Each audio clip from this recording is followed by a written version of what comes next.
9:18 now. Ray Lewis Thornton is an Emmy Award-winning AIDS activist. She rose to national acclaim when she told her story of living with HIV/AIDS in a cover story to Essence magazine. In the past 30 years, she has traveled the world in an unending crusade in the fight against HIV/AIDS. Her new book is called Unprotected, a memoir, and Ray Lewis Thornton joins us live. Thanks for being with us. Good morning. Thank you for having me. Good morning. Good morning. I mean, you look at that cover, it was so iconic on the time, and no one saw you.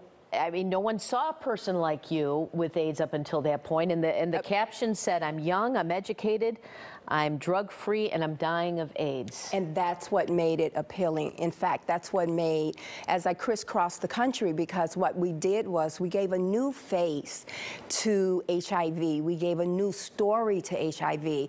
You know, we had been saying that anyone could get HIV, but the only people we saw were white, gay men who looked gone and dying. And the fact that HIV didn't change my physical appearance other than weight loss, some extreme weight loss, people were amazed. And so it redirected the conversation on HIV/AIDS in this country among black women. And let me just say this, they sold more December issues in the history of the company, the month that I was on. Unbelievable. Wow. And there's a whole generation out there that obviously did not grow up with this, so to kind of help them understand, what was the reaction from, let's say, your family to this news? Oh, God. You know, I talk about it in my memoir. I kept HIV a secret for 8 years. I told like maybe 10 people over a course of 8 years. And then when I transitioned to AIDS, I knew that I was dying. The life expectancy was 18 months, and I was going.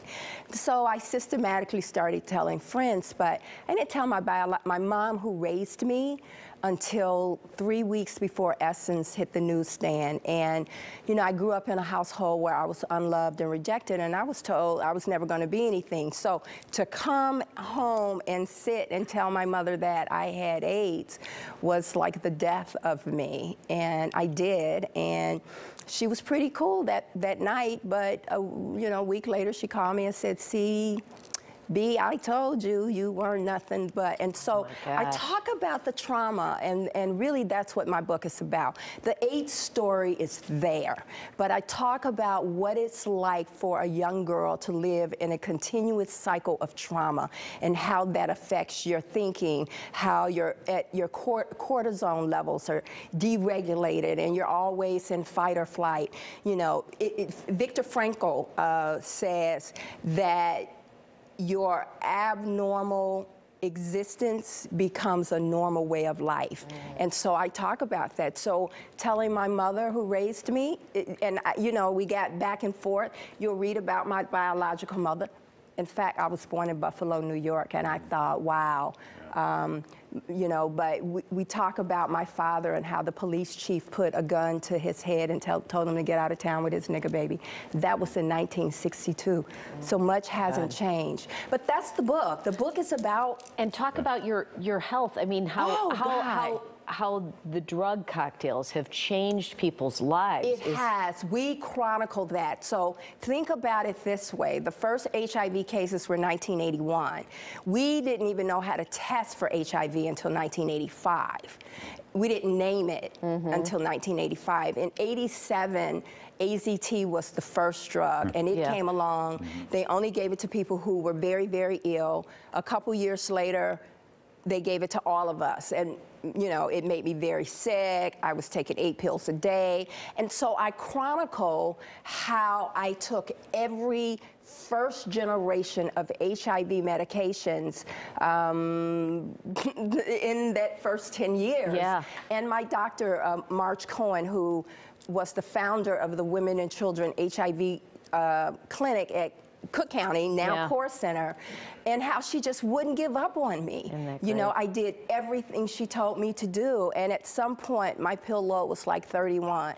Wow. You know, and you know, there were days that I couldn't hold my body up. And this is when I was at the height of my speaking and traveling. And there was really an expectation to die, but God had a plan that I could not see. Isn't it unreal? And I did what I was supposed to do. I mean, the combination of an incredible doctor, compliance with my treatment, no matter how bad it was, mental health, obviously, because you can't live with a chronic illness like this. You can't live with a chronic illness without mental health, but you can't live with a chronic illness where there are judgments. Oh, I can only imagine. You know, with, yeah. and how people judge you.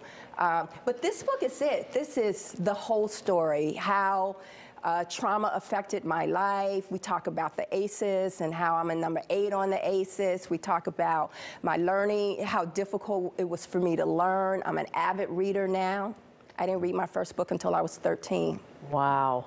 And so. It's unbelievable. Ray, we thank you so much for joining us. Thank you for having me. Glad you're doing well. I mean, you look amazing. Thank you. Good Thank for you. you. The book is available in pre-sales at Amazon and Barnes & Noble, and there's a signing and discussion at the Center on Halsted at 3656 North Halsted. You can RSVP teawithray.eventbrite.com.